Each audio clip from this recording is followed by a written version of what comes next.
Good afternoon. We are here to announce the verdict in a very important case, a very serious case from a couple of years ago, actually a crime that occurred on June 21st, 2024 in the city of Buffalo.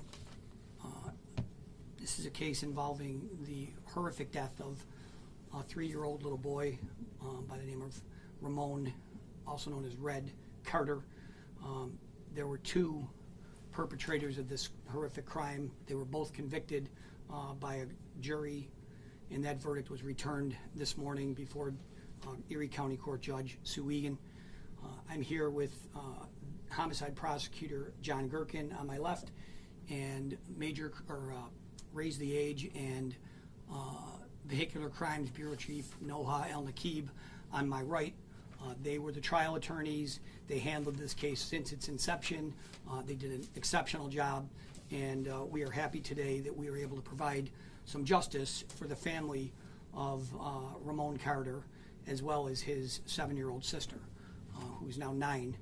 But so on June 21st, 2024, these two teenagers, one was 14 years old and one is 16 years old at the time, they committed this shooting together. They were intending to kill another person, and they killed Ramon Carter. Now, unfortunately, I'm not going to identify the 14-year-old or the 16-year-old by name. I know that their names have been out in the public. I know that they've been reported in some media, but until this case is completed, and by that I mean until sentencing is completed, we are not going to announce their names. The 14-year-old was convicted of attempted murder in the second degree. He was convicted of murder in the second degree. He was convicted of criminal possession of a weapon in the second degree, and he was convicted of assault in the second degree. Now, the 16-year-old was convicted of manslaughter in the first degree and assault in the second degree.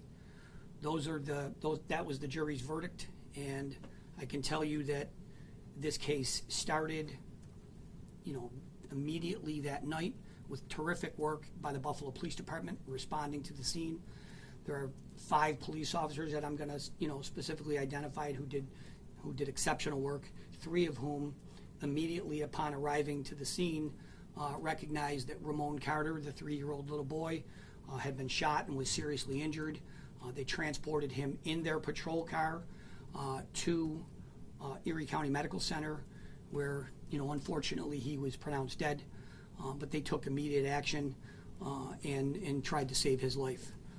The 7-year-old little girl, Ramon's sister, was taken to Oshai Children's Hospital, where she recovered from a bullet wound to her back. She was treated and she has recovered. She is a very brave little girl. She testified at this trial. Again, I'm not going to mention her name. This is a little girl whose brother is gone, and she's been through a tremendous amount of loss and tragedy, and I'm certainly not going to mention her name, but she is a very brave little girl who came into court and testified before this jury. I know that this is an important case for this community. It's also a horrific tragedy for this family. I know that the family is, of course, as we all would be, this family is still grieving. But at least this part of the case, there's some satisfaction, and we have delivered some level of justice in this case for them. The sentencing is date, John, what's the sentencing date? January 20th. So the sentencing date before Judge Egan will be January 20th. I can tell you that with respect to the 14-year-old, who we refer to as a juvenile offender because of his age, he is subject to a maximum sentence on that murder in the second degree conviction of 15 years to life. That's the maximum sentence. The minimum sentence would be 7.5 to life. We are going to be asking for the max. He is, at this moment, he is a juvenile offender. We will be identifying him after sentencing. The the adolescent offender is the 16-year-old. He is been convicted of manslaughter in the first degree and the assault second, but the manslaughter in the first degree, of course, is the most serious charge. He is going to be facing a potential sentence of 5 to 15 years. That's a maximum sentence. And I should explain the 5 to 15 years with respect to the, I'm sorry, thank you. The 5 to 25 years with respect to the 16-year-old is a determinate sentence, meaning the judge will pick a number. Okay, so the judge can sentence him to 5 years, determinate, or all the way up into 25 years.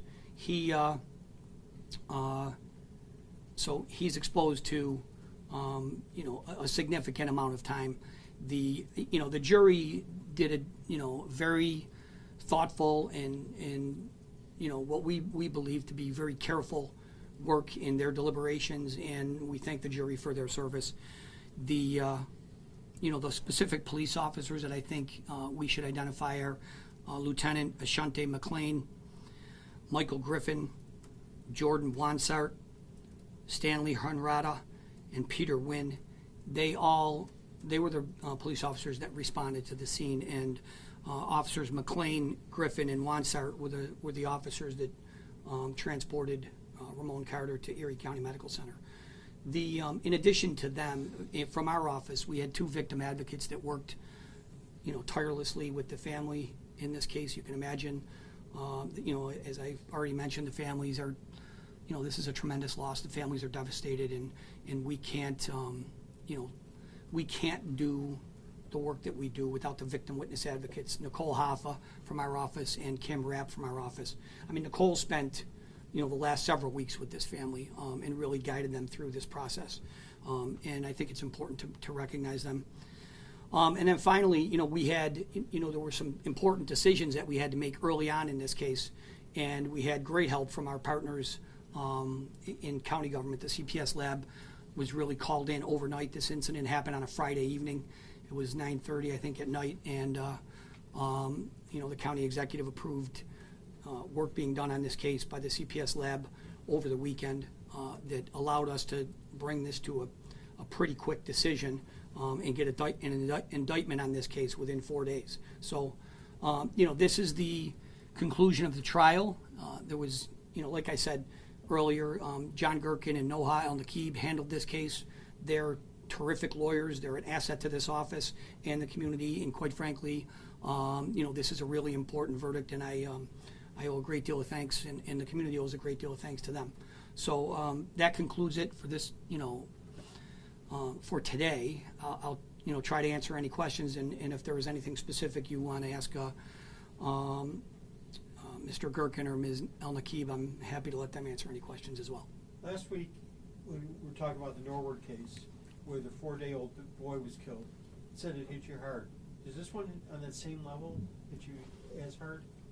I know it's tough to equate. Yes, I mean, I a 3-year-old little boy, a 4-day-old little boy. I mean, these cases are awful. They're horrific, and you can imagine. I can't even imagine how the families feel in these cases.